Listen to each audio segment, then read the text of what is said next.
अस्सलाम वालेकुम। कैसे हैं दोस्तों? उम्मीद करता हूँ आप तमाम लोग खैर वाफ़ियत से होंगे। ज़िंदगी को खूबसूरत अंदाज से गुज़ार रहे होंगे और यकीन माने यही ज़िंदगी की हकीकत है कि हालात जैसे कैसे भी हों उसको गुज़ारना पड़ता है। आज आप लोगों के साथ क्या डिस्कस करना है, बल्कि एक एक्सपीरियंस शेयर करना है जो मेरे कॉलेज लेवल से या जब मैं कॉलेज में था उससे लेके अब तक, फिर दरमियान में यूनिवर्सिटी का टाइम हुआ और अब मैं प्रोफेशनलिज़्म की तरफ काम कर रहा हूँ, रियल एस्टेट में काम कर रहा हूँ और इसी तरह बिज़नेस कंसल्टेंट में काम कर रहा हूँ। तो इस दरमियान जो रेट्स के दरमियान डिफ़रेंस है वो मैं आप लोगों के साथ शेयर करने जा रहा हूँ। हम कॉलेज में थे और पैसे नहीं होते थे इतने कि हम जाके कुछ खाएँ पिएँ, किसी अच्छे होटल में बैठ के कोई कढ़ाई बना के खाएँ पिएँ या फिर हम किसी जगह जाके पुलाव खा लें या किसी जगह बिरयानी खा लें या कोई इस तरह की चीज़ जो है। मतलब कि मैं सुबह 7 बजे अगर कॉलेज के लिए निकलता था तो शाम को अकेडमीज़ वगैरह से फ्री होके घर पहुँचे मुझे 5, साढ़े 5, 6 बजे का टाइम होता था। तो इतना टाइम जो है वो दरमियान में कुछ ना खाना या अगर कुछ खाना भी है तो वो थोड़ी-सी सस्ती कोई चीज़ लेके खा लेना। अपना जो किराया है उसको भी मेंटेन करना और इसी तरह बहुत सारी चीज़ें मज़ीद जो हैं वो मेंटेन करनी, तो बड़ा मुश्किल था। लेकिन वो वक़्त था, गुज़र गया और ये वक़्त भी ऐसा ही नहीं रहेगा बल्कि ये भी गुज़र जाएगा। तो आप लोगों के साथ आप लोगों को बताना क्या है कि देखें वक़्त कैसे बदलता है। अगर वक़्त के साथ-साथ आप और हम बदलेंगे नहीं, तो वो नुकसान जो बहुत सारे लोग फ़ेस कर रहे हैं हमारे समेत आज, इसी तरह के मज़ीद नुकसानात हम इन फ्यूचर में बहुत सारी ऐसी चीज़ों को फ़ेस कर रहे होंगे। वो क्या है, जब भी कॉलेज में मैं था और भूख लगती थी दिन में, कभी दिल करता था कुछ खा पी लें, तो खाने-पीने के लिए ऑब्वियसली हम देखते थे कि यार मार्केट से सबसे सस्ती चीज़ क्या मिल रही है। समोसा मुझे तकलीफ़ देता था, मुझे स्टमक प्रॉब्लम है उस वजह से, तो मैं वो कोशिश करता था कि वो ना खाऊँ। लेकिन लेकिन मुझे इसके अलावा कुछ चीज़ ऐसी खानी होती थी कि जिससे मैं थोड़ा-सा चलें जो अपनी ताकत है उसको मेंटेन कर सकूँ।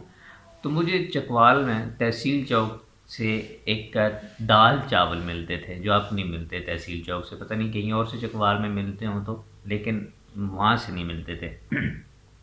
तहसील चौक से मिलते थे। सो उस वक़्त वो जो डिब्बा था यानी जो एक पैक था वो तकरीबन आई थिंक सो मैं अगर गलत नहीं हूँ तो ये वो ₹60 का था। यानी एक पैक जो है वो ₹60 का था और वहीं से जो पुलाव मिलता था वो ₹120 का था और बिरयानी ₹80 की थी।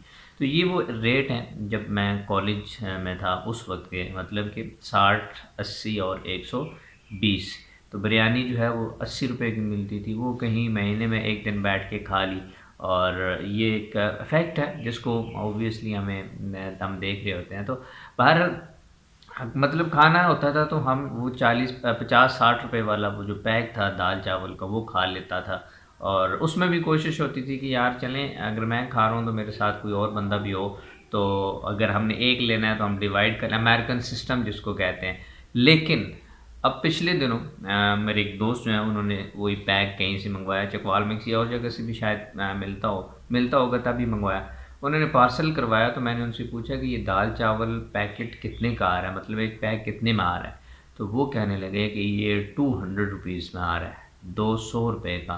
तो ये तकरीबन 6 साल का जो डिफ़रेंस है, इसके अंदर आप खुद अंदाज़ा लगा लें कि डबल भी नहीं, 3 टाइम्स ये चीज़ इंक्रीज़ कर गई है। 3 मोर देन 3 टाइम्स इंक्रीज़ करके रेट्स कहाँ से कहाँ पहुँच गए हैं।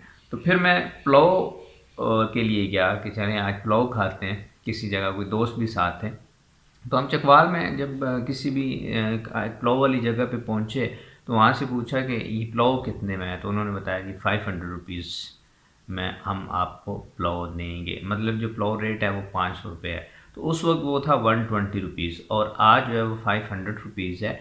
तो ये इतना बड़ा ह्यूज डिफ़रेंस जो आ रहा है ना, इसके साथ-साथ अगर इनकम डिफ़रेंस नहीं आएगा, तो हम वो जो एक स्टेटस मेंटेन करने का है, तो वहाँ तक हमारा स्टेटस मेंटेन रहेगा। बल्कि हम अगर स्टेटस मेंटेन की बात कर रहे हैं, अगर हमने स्टेटस को इम्प्रूव करना है, तो हम अगर 3 टाइम वो वैल्यूज़ इंक्रीज़ हुई हैं या 4 टाइम वैल्यूज़ इंक्रीज़ हुई हैं, प्राइसेज़ इंक्रीज़ हुई हैं, तो हमारी जो इनकम है, वो इंक्रीज़ होनी चाहिए मेरा ये सामने 1 एंड हाफ टाइम्स मोर। मतलब अगर एक चीज़ 2 टाइम इंक्रीज़ हुई है, प्राइसेज़ जो हैं वो रेट हाई हुए हैं, तो आपका जो एक हाई होना चाहिए, मतलब जो आपकी इनकम का रेट होना चाहिए वो 3.5% इनकम जो है वो आनी चाहिए, मतलब उसके अंदर इंक्रीमेंट आना चाहिए। तो ये बहुत बड़ी चीज़ है कि डिफ़रेंस देखें तो बहुत बड़ा डिफ़रेंस है। तो मैं ये सोच रहा था कि यार आज के दौर में वो बच्चे जो स्कूल कॉलेजेस में या कॉलेज में जा रहे हैं, यूनिवर्सिटी ऑफ चकवाल में जा रहे हैं, लेकिन वो उनके पेरेंट्स जो हैं वो सिर्फ़ यही वो बेयर कर सकते हैं कि हम उनको जस्ट आने-जाने का किराया दे दें, या मोटरसाइकिल है उसका पेट्रोल जो है वो कंप्लीट हम उनको पूरा कर दें। तो वो कैसे जो है इस चीज़ को सर्वाइव करते होंगे, उनके लिए कितने मसाइल होंगे। तो ये करने के लिए अगर आप ये अपने इनकम को इंक्रीज़ करना चाह रहे हैं, तो आपको साइड में कोई ना कुछ ना कुछ करना होगा। अगर आपको कुछ भी अपॉर्चुनिटी नहीं मिल रही, तो आपको एक काम ज़रूर करना होगा कि आप हमारे साथ राब्ता करें। हम आपके लिए मुख्तलिफ़ किस्म की अपॉर्चुनिटीज़ आपको बता दें कि आप इसमें काम कर सकते हैं। अगर आप काम करना चाहें, मोस्ट वेलकम, नहीं करना चाहें, आल्सो मोस्ट वेलकम, उसमें तो कोई इस तरह की बात है नहीं। तो बहुत शुक्रिया जनाब।